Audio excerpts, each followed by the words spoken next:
అధ్యక్ష గౌరవనీయులు పెద్దలు దివంగత ప్రధానమంత్రి మాన్యులు డాక్టర్ మన్మోహన్ సింగ్ గారికి నివాళులర్పించే ఈ సందర్భంగా ముందుగా ముఖ్యమంత్రి గారు ప్రవేశపెట్టిన సంతాప తీర్మానానికి పూర్తిగా మా పార్టీ తరపున మద్దతు తెలియజేస్తూ డాక్టర్ మన్మోహన్ సింగ్ గారికి భారతరత్న ఇవ్వాలి అని ఏదైతే వారు ప్రతిపాదన పెట్టారో దానికి కూడా సంపూర్ణంగా మా మద్దతు ప్రకటిస్తూ తప్పకుండా ఈ భారతరత్న అనే పురస్కారానికి గౌరవానికి వారు ఖచ్చితంగా అర్హులనే మాటను కూడా మా పార్టీ కూడా సమర్థిస్తూ వారి ప్రతిపాదనను పూర్తి స్థాయిలో ఏకీభావం తెలియజేస్తా ఉన్నాం అధ్యక్ష మన్మోహన్ సింగ్ గారి గొప్పతనాన్ని, మన్మోహన్ సింగ్ గారి యొక్క సామర్థ్యాన్ని, మన్మోహన్ సింగ్ గారి యొక్క తెలివితేటల్ని మొట్టమొదటగా గుర్తించింది కూడా మన తెలంగాణ బిడ్డ పివి నరసింహారావు గారు అనేది నిర్వివాదం అధ్యక్ష.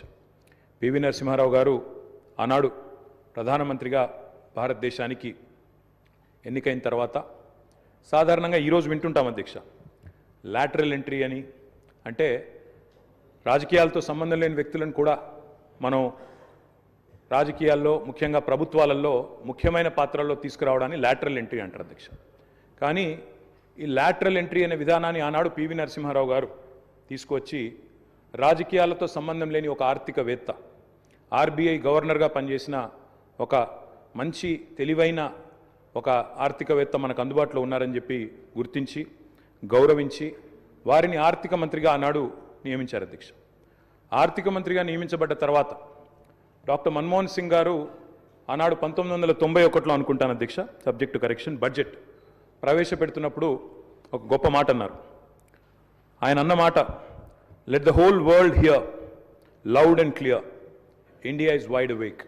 అంటే ప్రపంచం మొత్తం వినాల్సిన సమయం వచ్చింది, నా దేశం మేల్కొని ఉంది అనే మాట ఆనాడు ఒక ఆర్థికవేత్తగా ఆర్థిక సంస్కరణలు ప్రవేశపెట్టే సందర్భంలో డాక్టర్ మన్మోహన్ సింగ్ మాట్లాడిన మాట అధ్యక్ష. ఆ మాటలు, ఆయన సిద్ధాంతం, ఆనాటి పివి నరసింహారావు గారి నాయకత్వం ఇవాళ ఈ దేశంలో సమూలమైన సంస్కరణలు తెచ్చింది. ఈ దేశంలో ఎన్నో రకమైన విప్లవాత్మకమైన మార్పులు కూడా వచ్చినాయి అధ్యక్ష. కేవలం 15 రోజులు మాత్రమే ఫారెక్స్ నిలువలు ఉన్న ఆనాటి పరిస్థితి నుంచి మొత్తం ప్రపంచం అంతా ఆశ్చర్యపోయే స్థాయికి దేశాన్ని పరిగెత్తించిన ఆర్థిక సంస్కరణ శీలి డాక్టర్ మన్మోహన్ సింగ్. అనవసరపు డాంబికాలు, అనవసరపు ఆర్భాటాలు లేకుండా, హడావిడి లేకుండా సింపుల్ లివింగ్, హై థింకింగ్ అనే మాటకి పర్యాయ పదంగా డాక్టర్ మన్మోహన్ సింగ్ గారిని మనం చెప్పుకోవచ్చు అధ్యక్ష. Loyalty is a very rate. Loyalty అనేది, విశ్వాసం అనేది ఇవాళ రాజకీయాల్లో చాలా అరుదైన పదం అధ్యక్ష.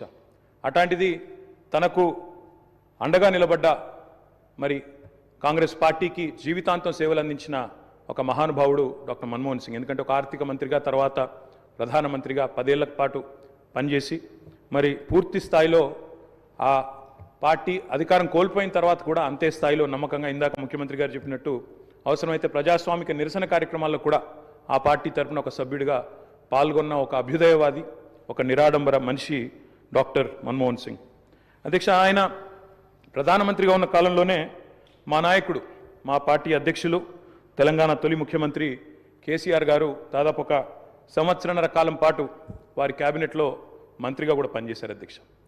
మంత్రిగా పనిచేసే క్రమంలో ఆనాడు 2004లో కాంగ్రెస్ పార్టీతో పొత్తు పెట్టుకొని మరి ఆనాడు ఎన్నికల్లో గెలిచిన తర్వాత క్యాబినెట్లో భాగస్వామ్య పక్షాలను కూడా ఆహ్వానించి కేసీఆర్ గారి క్యాబినెట్ మంత్రిగా తీసుకున్న తర్వాత వెంటనే ఒక చిన్న చిక్కు సమస్య వచ్చింది అధ్యక్ష. కేసీఆర్ గారికి పోర్ట్ఫోలియో ఆనాడు షిప్పింగ్ పోర్ట్ఫోలియో ఇవ్వడం జరిగింది. ఇస్తే వెంటనే డిఎంకే వాళ్ళు, అప్పుడు వాళ్ళు ప్రధాన భాగస్వామ్య పక్షం యూపీఏలో, వాళ్ళు వెంటనే అభ్యంతరం లేవనెత్తినారు. మీరు మాకు కమిట్మెంట్ ఇచ్చారు, మాకు ప్రామిస్ ఇచ్చారు, మీరు వెంటనే మరి వారికి ఎట్లా ఇస్తారో అని అభ్యంతరం పెడితే కేసీఆర్ గారు ఒక్క క్షణం కూడా సంకోచించకుండా వెంటనే మన్మోహన్ సింగ్ గారి దగ్గరికి వెళ్ళి, డాక్టర్ గారు నేను వచ్చింది పదవుల కోసమో పోర్ట్ఫోలియోల కోసమో కాదు, నేను వచ్చింది నా తెలంగాణ కోసం అని చెప్పి వారికి తిరిగి ఆ షిప్పింగ్ పోర్ట్ఫోలియోని ఇస్తే ఆ రోజు మన్మోహన్ సింగ్ గారు అన్న మాట అధ్యక్ష, చంద్రశేఖరరావు గారు మీరు ఏ నిబద్ధతతో, ఏ సిద్ధాంతం కోసం, ఏ రాష్ట్రం కోసం అయితే వచ్చారో అది ఫలించాలి అని మనసారా నేను కోరుకుంటున్నాను. ఇవాళ ఈ నిర్ణయం మీరు ఏదైతే తీసుకున్నారో దీనివల్ల కూడా మీకు కూడా గొప్ప గుర్తింపు, గౌరవం వస్తుంది, మీరు ఒక కర్మయోగిగా గుర్తించబడతారని చెప్పి కూడా వారు చెప్పడం జరిగింది. అధ్యక్ష, తదనంతరం 2004 నుంచి 14వ సంవత్సరంలో ఎప్పుడైతే తెలంగాణ రాష్ట్రం ఏర్పడ్డదో పెద్దలు చెప్తారు అధ్యక్ష, nothing can stop an idea who's time has come. అంటే ఒక గొప్ప ఆలోచనకు, ఒక అరుదైన సందర్భానికి సమయం వచ్చినప్పుడు ప్రపంచంలో ఏ శక్తి దాన్ని ఆపలేదు అధ్యక్ష. అట్లా మన్మోహన్ సింగ్ గారు కూడా నమ్మారు కాబట్టే ఆనాడు తెలంగాణ ఉద్యమంలో ఉన్న నిబద్ధత, తెలంగాణ ఉద్యమానికి ఉన్న బలం, తెలంగాణ ప్రజల యొక్క పోరాట స్ఫూర్తి ఇవన్నీ కూడా అర్థమైనాయి కాబట్టే 14లో ఆనాడు అనివార్య పరిస్థితుల్లో తెలంగాణ రాష్ట్ర ఏర్పాటు జరిగినప్పుడు అప్పుడు మన్మోహన్ సింగ్ గారి నాయకత్వంలో జరిగింది. తప్పకుండా మేమందరం కూడా దాన్ని మర్చిపోము అధ్యక్ష.